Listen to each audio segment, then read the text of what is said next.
Start. Hello students, my name is Mr. Dinesh Chaudhary. I am working in JSPM Group's JSPM Narre Technical Campus since last 2 years.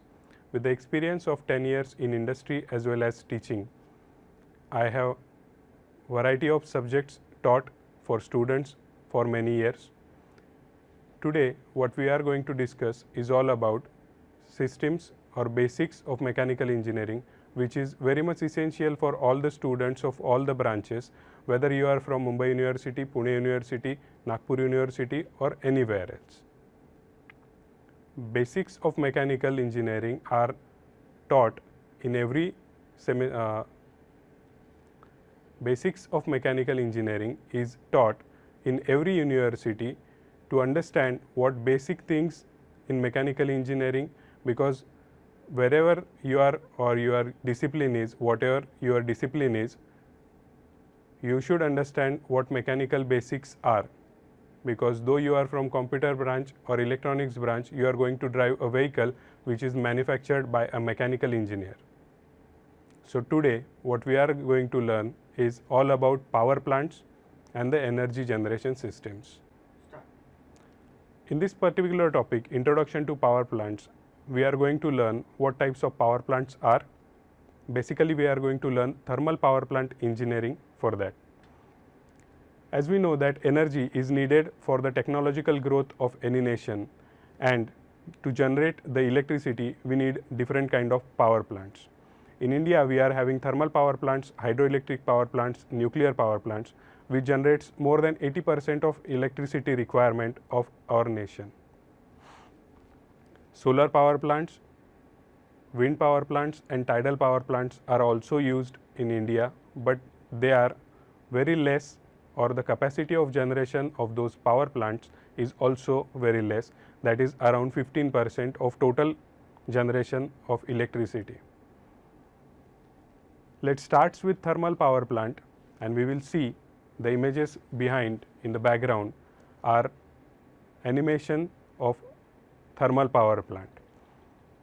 Thermal power plant consists of different and various parts like boiler with furnace.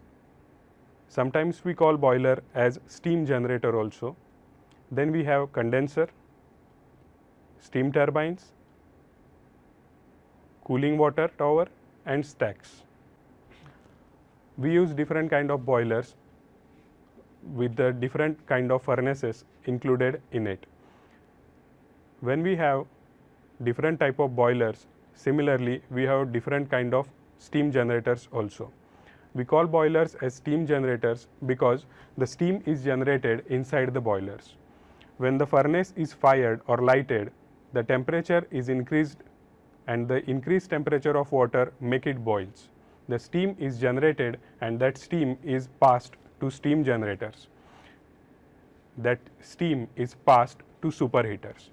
In superheaters, we superheat the steam because the temperature is, when the temperature of boiling water is 100 degrees Celsius and it converted into steam, but the steam is wet.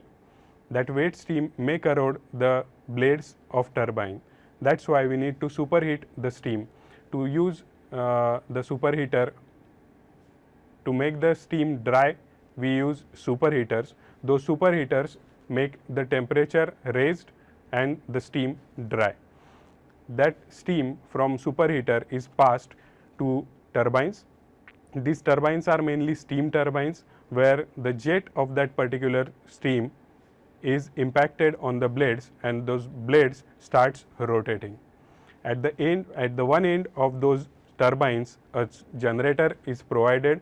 That generator is coupled to directly to generate the electricity. That steam passed from turbines is then condensed at condensers. Those condensers are having some cooling towers with them, where the steam is then condensed and again it forms a water. That water is again fed to the boilers using boiler feed pumps. Those boiler feed pumps are at the condenser place.